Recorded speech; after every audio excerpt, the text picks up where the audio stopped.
Code. It is one of the famous editor from Microsoft. I already installed Microsoft Visual Studio Code.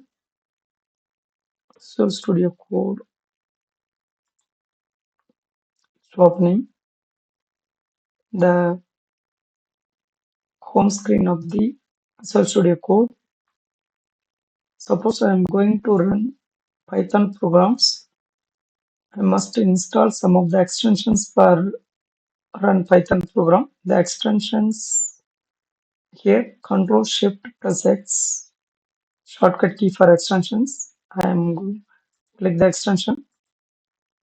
I'm going to run Python program. So I'm searching a Python related extensions. After searching the Python extension, we must install the first extension from Microsoft. Now we are going to install the extension for running Python programs. Why we can install the Python extension? Because it support auto completion, hint, support error checking, debugging tools for Python code. So we must install the Python extension. It is installed. So now we are going to run our first Python program.